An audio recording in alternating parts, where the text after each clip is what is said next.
향가의 벗 여러분 안녕하십니까? 해외 거주 동포들께서도 안녕하시죠? 김영애 TV의 김영애입니다.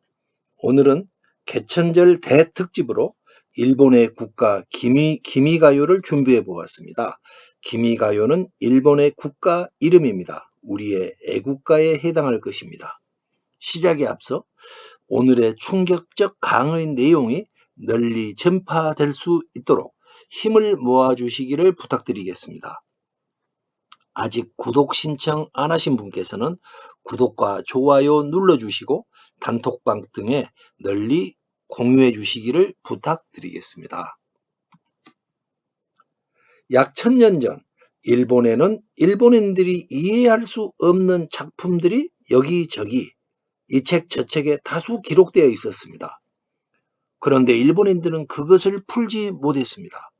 당시 일본의 지식인들은 사실 자기 스스로가 풀어낼 수 없는 이러한 기이한 작품들에 대해서 답답해하고 당혹스러워 하였을 것입니다. 개인적인 궁금증이야 참고 내버려둘 수 있었겠죠. 그러나 이것들을 모른 채 내버려둘 수 없는 상황에 처하게 되었습니다. 다이고 천황이 일본에서 한다 하는 학자들을 소집해서 이들을 해독해 내라고 명령을 내린 것입니다. 소집된 학자들은 난리가 났습니다. 풀 수 있다면 왜 안 풀었겠습니까? 그들이라고 뾰족한 수가 있었겠습니까? 그러나 해내야 했습니다. 고심을 거듭한 끝에 일단 풀어는 냈습니다. 그리고 풀어낸 결과들을 모아서 책으로 만들었습니다. 그 책이 지금 일본에 전해지고 있는 고금 화가집, 고킨 와카휴 이러한 이름을 가진 책입니다. 고금 화가집은 이러한 과정을 거쳐서 서기 905년에 만들어진 노래책입니다. 고금 화가집에는 약 1100곡의 화가가 수록되어 있습니다. 화가는 일본 노래라는 뜻입니다. 와카입니다. 일본 가자, 화가가 아닙니다. 웃자고 해보는 이야기입니다. 고금 화가집에 실린 약 1100곡 중 343번가가 오늘 이야기의 시작점입니다. 이 343번째 노래, 이 노래는 어느 천황이 hen조라는 사람의 칠순을 축하하면서 보낸 노래로 알려지고 있습니다. 343번가의 원문은 이와 같습니다.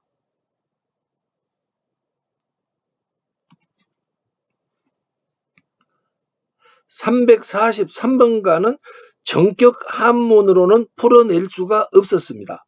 풀 수 있다면 진작 풀었고 천황이 시키지도 않았겠죠. 어쨌든 간에 천황의 명을 받은 학자들은 풀어내지 않을 도리가 없었습니다. 정체불명의 노래를 맞든지 틀리든지 풀어내야 했습니다. 343번가를 그들이 풀어내놓은 결과입니다. 한번 보시도록 하시죠. 제가 낭송하겠습니다. 임의 시대가 1000대, 8000대에 이르소서 조약돌이 큰 바위가 되어 이끼가 낄 때까지. 다시 낭송해 보겠습니다. 임의 시대가 1000대, 8000대에 이르소서 조약돌이 큰 바위가 되어 이끼가 낄 때까지.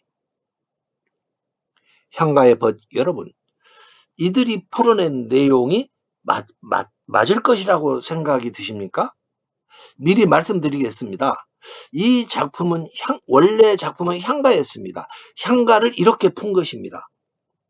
제가 말씀드렸죠. 일본인들은 향가를 구조적으로 풀 수가 없다. 풀었어도 크게 잘못되어 있을 것이다. 왜냐하면 일본인들에게는 언어 장벽이 있고 향가 제작법을 모르기 때문이다. 이렇게 제가 말했습니다. 그렇기 때문에 아까 이들이 풀어놓은 작품은 크게 잘못된 것이라고 보아도 무방합니다. 그 후 천년 가까운 세월이 흘렀습니다. 그리고 현대가 되었습니다. 메이지 시대가 되었죠. 메이지 시대라는 것은 1860년대부터 1910년대까지 서양 문물을 적극적으로 받아들이던 시대를 말합니다. 이러한 시기, 즉 메이지 때 고금 화가집 이속에 들어있는 343번가, 일본인 학자들이 풀어놓은 343번가 내용이 돌연 주목을 받게 되었습니다. 1880년 일본 국내성 하야시 히로모리라는 음악가가 이 343번가에 곡을 붙이게 됩니다.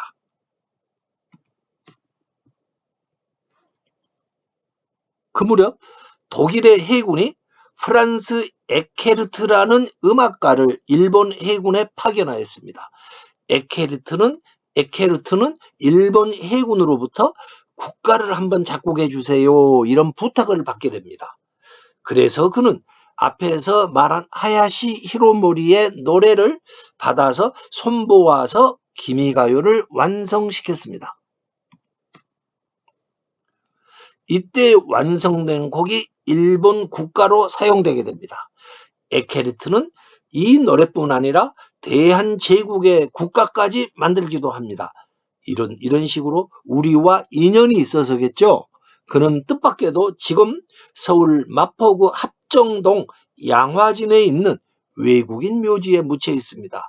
이 묘가 바로 에케르트의 묘입니다.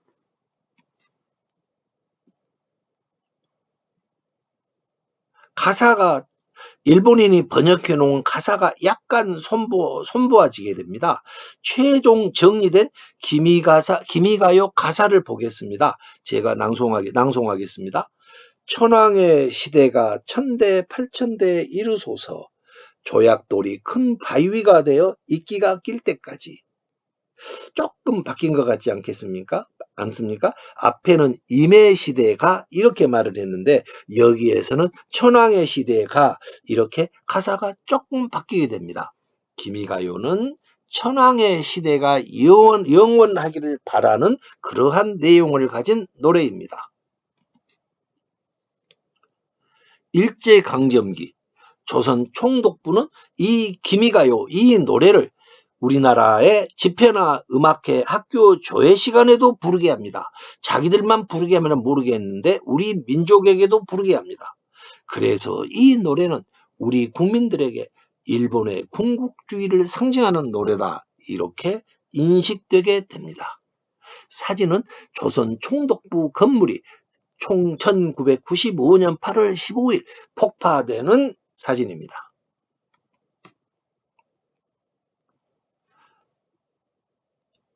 일본이 2차 세계대전에 패합니다. 일본이 패하자 국가인 기미가요가 폐지됩니다. 그리고 한참 세월이 지나서 1999년에 일본 국가로 다시 법제화가 됩니다. 일본 국가가 다시 된 겁니다.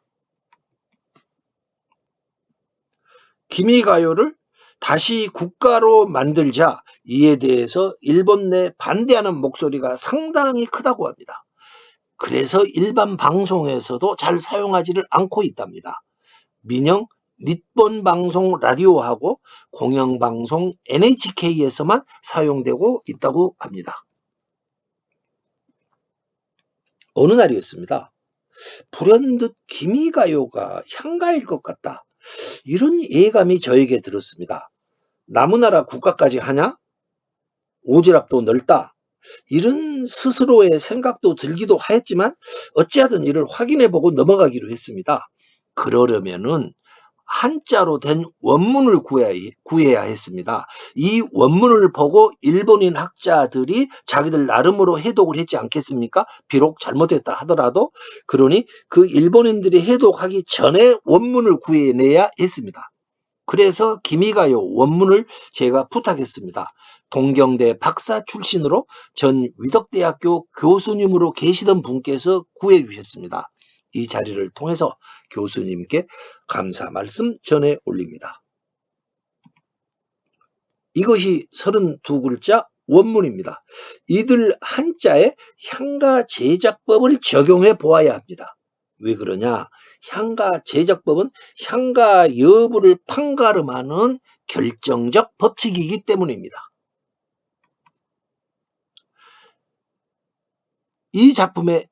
일단 이 작품에 향가 제작법을 적용시켜 보았더니 다음과 같이 풀렸습니다. 한번 내용을 알고 넘어가 보시죠. 낭송해 드리겠습니다. 사람들과 화합하였음을 몇 번이고 기리리라. 천사람 중 어질기가 꼭대기서 꼭대기라. 낮추고 낮추었다. 사람 대하기를 애로써 하였지에 애로써 대하였자 성정을 눌렀으니 어찌하리 하늘이 응당해준단께 짧은 삶을 만수가 되게 하리. 하늘이 짧은 삶을 만수가 되게 하리. 어떻습니까? 다시 뜻을 설명하면서 읽어보도록 하겠습니다. 사람들과 화합하였음을 몇 번이고 칭찬하리라. 이런 뜻이 되겠습니다. 천사람 중 어질기가 꼭대기서 꼭대기다. 최고다. 그리고 자신을 낮추고 낮추었다. 사람 대하기를 애로써 하였지에 사람을 애로써 대했다. 그 말입니다. 애에 어긋나지 않게 대했다. 그런데 여기에서 하였지에 많이 들어본 말 같지 않습니까? 어느 특정 지역 말 같습니다. 우리나라 사람 대하기를 애로써 하였지에 어느 지방 말일까요? 다음으로 애로써 대하였자. 사람을 애로써 대하였자 이렇게 말하고 있습니다. 성질을 눌렀으니 성가를 눌렀으니 어찌할 것인가 하늘이 응당 무엇인가를 해준단께 해줄 것이란께 이 말이 됩니다. 그러니까 우리나라 이 지방 저 지방 말이 좀 많이 모여 있는 것 같습니다. 연결되어 있는 것 같습니다. 하늘이 성정을 눌렀으니 어찌하겠는가? 하늘이 응당 그대에게 무엇인가를 해준단께 그것이 뭐냐? 짧은 삶을 인간의 유한한 삶을 만수가 되도록 해줄 것이다. 하늘이 짧은 삶을 만수가 되게 해줄 것이다. 칠순 노인에게 이 노래를 지어준 천황의 마음이 그대로 나오지 않습니까? 그게 어진 그대는 어지럽다. 아주 칭찬하지요. 그리고 참 자신을 낮췄다. 그리고 성질도 부리지 않았다. 그러니 하늘이 그대를 도와서 길이 만수를 누리게 할 것이다. 이런 노래가 되겠습니다. 이것이 바로 이런 노래가 있는데 이 노래를 조그만 돌이 바위가 되게 하리 이런 식으로 해독해 놓은 겁니다. 제가 크게 잘못된 해독이라고 했지 않습니까? 바로 이것입니다. 일본인의 해독은 일본인은 향가를 풀 수가 없다. 풀어놓은 것이라 하더라도 크게 잘못되어 있을 것이다. 왜 그러냐? 일본인들은 우리 말을 모르기 때문이다. 애로써 하였지에 해준단께 이런 말을 일본인이 어떻게 해독을 할 수가 있겠습니까? 해독해 놓은 것도 전부 다 잘못된 것일 수밖에 없는 것입니다. 예감이 들어맞았습니다. 기미가요는 향가였습니다. 343번가는 향가임이 분명했습니다. 왜 그러냐? 343번가 모든 글자는 뜻글자와 이중글자였습니다. 제가 이중글자란 건 뭐냐? 뜻글자와 소리글자가 동시에 기능하는 문자를 이중글자라 한다. 일타쌍피글자다. 이렇게 말하였습니다. 그리고 문장은 노랫말과 보원으로 되어 있었습니다. 그리고 노랫말은 한국어 어순으로 되어 있었습니다. 즉 다시 말해서 향가 제작법 그대로인 것입니다. 제가 말씀드렸습니다. 향가 제작법에 의해서 만들어진 작품은 향가다. 이것이 향가의 정의다. 그러니까 이 작품은 제작법대로 만들어져 있다. 그러니까 이 작품은 향가다. 바로 이런 논리가 되겠습니다. 뿐만 아닙니다.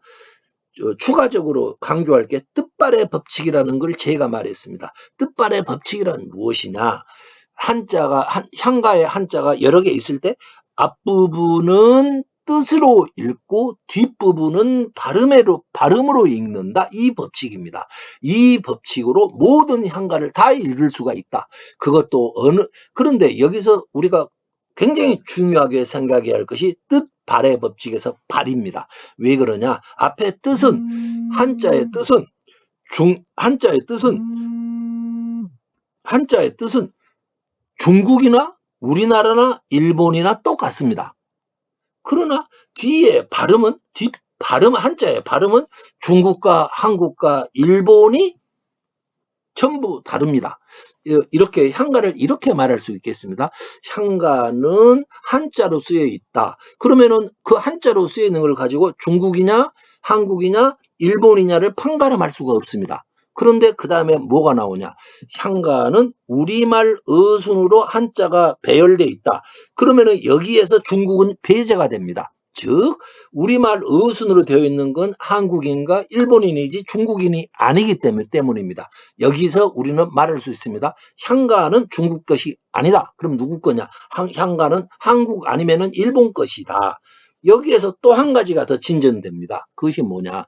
뜻, 발의 법칙에서 한자를 발음으로 읽는다. 그런데 향가의 한자의 발음은 한국 발음으로 읽고 있더라는 것입니다. 일본 발음으로 읽고 있는 것이 아니더라는 겁니다. 다시 말해서 향가는 일본인이 지은 게 아니고 한국인의 발음, 즉 한국의 언어 정체성을 가진 사람들이 만든 것이다. 이렇게 말합니다. 언어 정체성. 굉장히 중요합니다. 민족을 판가름하는 가장 중요한 기준이 바로 언어 정체성입니다. 우리말 발음과 일본 발음, 즉 일본 발음을 읽었다면은 일본인이 되는 것이고 한국인을 했다면 한국 발음을 하고 있다면 한국인이 되는 것입니다. 그래서 우리는 언어 정체성을 따질 때 이렇게 말합니다. 보통 그대는 현실적으로 우리가 사람을 정체성을 따질 때 이 법칙을 씁니다. 그대께서는 시를 읽을 때, 시를 낭송하고 혼자서 낭송할 때 한국어 발음으로 낭송하는가, 그 가정에서 일본어 발음으로 낭송하는가. 한국어 발음으로 시를 읽는다면 그 사람은 한국 언어 정체성을 가지고 있는 것입니다. 일본 발음으로 일본어로 시를 읽는다. 그러면 그 사람은 일본 언어 정체성을 가지고 있는 사람입니다. 즉 한국인과 일본은 언어 정체성으로 따질 수 있다. 우리가 20년을 살아도 외국 언어는 머리로써 받아들입니다. 외국 언어를 배우더라도. 그러나 한국에서 태어난 사람은 한국 시나 한국어를 들으면 그 언어는 마음으로 받아들인다는 것이 언어 정체성에 대한 이야기가 되겠습니다. 그러면은 다시 말씀드릴게요. 민족의 한자가 우리말 한국어 어순법으로 배열되어 있다. 이 법칙으로 중국은 빠지게 됩니다. 한국 아니면은 일본입니다. 그러면은 또 이 한국인과 일본인 중에서도 뜻발의 법칙으로 이제 들이댑니다. 발음을 한자를 어느 나라 발음으로 읽는가 거기에 따라서 향가가 일본어로 읽히냐 한국어로 읽히냐가 결정되는 것입니다. 이 향가는 그런데 모두가 고대 한국어 발음으로 읽히고 있다. 따라서 향가는 어느 나라 말이다? 우리나라 말이다. 즉 우리 민족, 한민족의 고대 한국의 언어 정체성을 가진 자들의 노래였다. 이렇게 되겠습니다. 그러면은 여기 나오는 뜻발의 법칙 한 두 건만 적용하고 살펴보고 가시죠. 앞에 원문을 보겠습니다.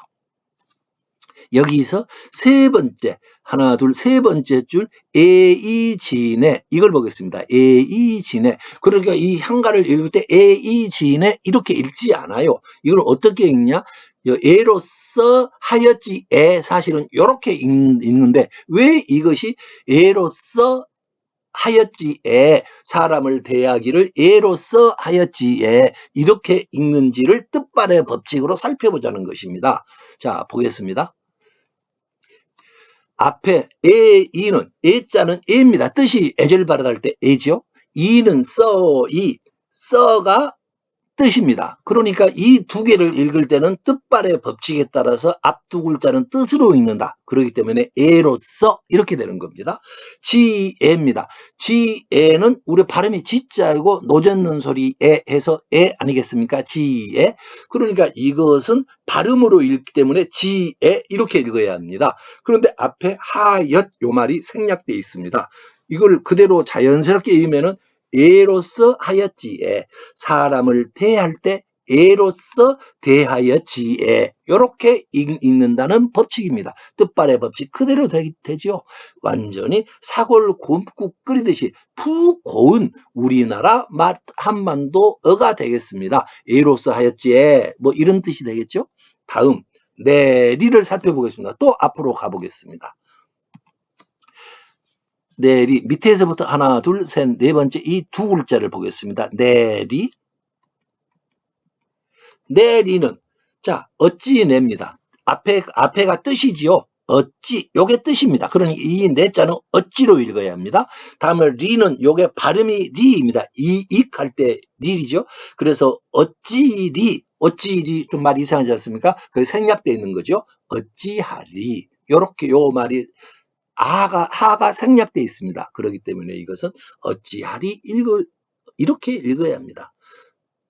시청 향가의 여러분 어떠십니까? 완전히 푹 삶은 사골 곰국 같은 우리말이 아니겠습니까?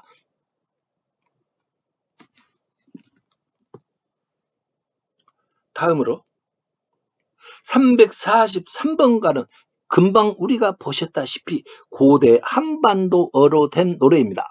여기서 잠깐 한 가지만 더 보고 가겠습니다.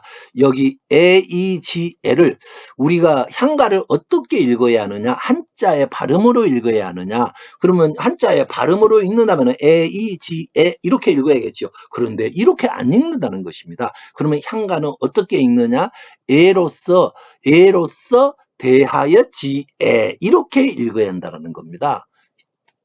이 점에 대해서 제가 다시 한번 반복 설명드릴 테니 향가는 완전히 우리말 그대로 읽어야 한다. 이걸 기억해 주시면 좋겠습니다.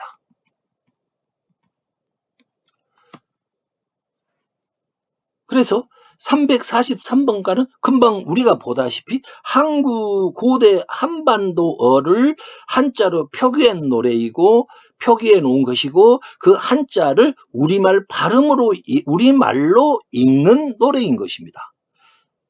그런데 천년 전 천황의 명을 아까 그 노래를 풀어봐라 하고 일본인들이 명을 받았어요. 일본인들이 이걸 풀 수가 있을까요? 제가 못 푼다고 그랬잖아요. 왜 못 푸냐? 언어 장벽이 있기 때문에 못 푼 거예요. 하였지에 이 말을 어떻게 풀겠습니까?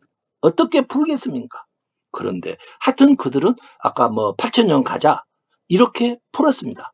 그런데 그 풀이가 바로 구금 화가집에 자기들이 실어놓았고 그 실어놓은 노래가 현대 오늘날까지 내려오고 있는 것입니다. 그리고 메이지 천황시대에 접어들자 몇 사람의 손을 이렇게 거쳐서 가사가 조금 다듬어지고 자기들이 해독해 놓은 걸 잘못 해독해 놓은 걸 다듬은 겁니다. 가사를 조금 다듬고 고저 장단 서양식 곡을 붙여서 일본 국가로 만든 것입니다. 그리고 그 노래의 이름을 기미가요 이렇게 이름을 붙였던 것입니다.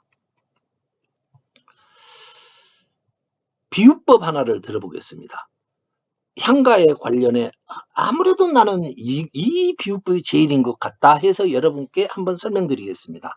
나무에 젖붙이는 건데요. 나무는 젖붙여서 번식을 시키기도 합니다. 대목에다가 접순이란 걸 붙입니다. 사진을 보시죠. 아래 것이 대목입니다. 대목. 뿌리에다가 땅에서 딱 뿌리가 있고 거기를 싹둑 잘라놨죠. 그 위에다가 접순을 붙입니다. 예를 들어서 고염나무에다가 감나무 접순을 붙이기도 하고 그런 식입니다. 꼭 같을 필요는 없습니다.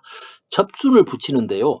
향가도 이런 것 같습니다. 향가를 저 아랫부분 대목으로 하고 그 대목 위에다가 다른 무엇인가를 꽉 붙여가지고 그걸 살리더라고요. 그러니까 접순이 어떻든지 간에 대목은 대목대로 살아남습니다. 예를 들어서 대목이 고엽나무라면은 위가 감나무라면은 나무는 감나무가 되겠죠. 감이 열리겠죠. 그러나 고엽나무 성질이 없어지는 건 아닙니다. 향가는 향가대로 살아있는 것입니다. 그래서 첩순이 어찌하든지 간에 대목은 대목대로 살아남는다. 향가도 마찬가지다. 저는 이러한 비유를 향가와 다른 노래 사이의 관계로 꼭 비유를 하곤 합니다. 그래서 비록 향가가 잘못 풀이될 수도 있다. 저는 이렇게 생각합니다. 어떠한 형태의 변형이 있던 간에 아까 대목은 그 위에 감나무가 붙던 사과나무가 붙던 간에 그 밑에 대목이 된 향가는 향가대로 살아남아 있다.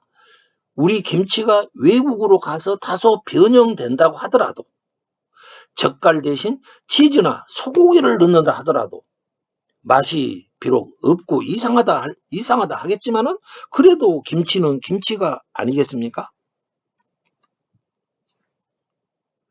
우리 문화와 민족이 한반도를 벗어나기도 합니다. 역사상 여러 차례 우리 문화와 우리 민족의 해외 진출이 있었습니다. 최근 세계로 간 문화로는 K-팝이 있겠습니다. 그리고 아주 오래전에 우리 민족이 바다를 건너 일본으로 갔습니다. 그리고 그들은 향가를 가지고 갔습니다. 일본인이 거기 땅에 살고 있던 원래 토종 일본인들이 향가를 받아들인 게 아니고 우리가 가지고 가서 우리가 사용한 것입니다.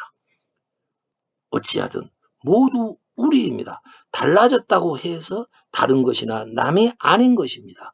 조금 달라지고 이상해졌다고 하더라도 우리가 지켜보아 주는 게 좋지 않느냐. 저는 그렇게 생각합니다. 일본 국가 기미가요는 향가 그 자체로는 분명 잘못 풀이된 노래입니다. 그렇다고 비록 잘못되었다 하더라도 일본에서 만들어진 향가 중에서 현대에 와서 가장 크게 성공한 향가가 고금 화가집의 343번가가 아닌가 저는 이런 생각이 듭니다. 이 장면을 보십시오. 2020년 도쿄올림픽 코로나 때문에 사람들은 안 오고 텅 빈 곳에 일본에 제일 가는 가수가 기미가요를 부르고 있습니다. 국기가 올라가고 있죠. 이 기미가요를 자기 혼자 들었겠습니까? 인구 1억이 넘는 일본 사람들이 이 기미가요를 가슴으로 들었을 것입니다. 1억 명이 제창했던 것입니다. 이것은 무엇일까요? 바로 그게 중구삭금입니다. 여러분, 향가 문화인 중구삭금, 여러 입은 쇠를 녹인다. 그대로 향가 문화가 살아있습니다. 중요한 것은 향가 문화가 모습은 분명히 현대에 와서 조금 달라졌습니다. 그래도 지금 살아있다라는 사실입니다. 향가 기미가요가 메이지 시대 일본인들에 의해서 조금 바뀌고 가사가 바뀌더니 지금도 생명력을 가지고 불려지고 있습니다. 만일 기미가요가 그때 메이지 시대 때 이렇게 바뀌고 개사가 안 되었다면 이미 이 노래는 생명력을 잃었을 수도 있을 것입니다. 그러나 바뀌니까 오히려 생명을 가지게 되었다. 향가 문화는 일본에서 아직도 강력하게 살아남아 불려지고 있는 것입니다. 저는 저의 오늘 이 강의 내용을 일본인들이 꼭 알았으면 좋겠다 이렇게 생각합니다. 일본인들은 그냥 단순하게 생각해서 우리나라 것을 그 사람들이 싫어하지 않습니까? 그래서 불쾌하게 느낄 수도 있을 것입니다. 어찌하든 불쾌하게 생각하든 유쾌하게 생각하든 스스로 자신들의 국가 기미가요가 발딛고 있는 그 뿌리, 그것이 바로 향가 문화, 이 향가 문화를 알아야 하지 않겠나 저는 이렇게 생각하는 것입니다.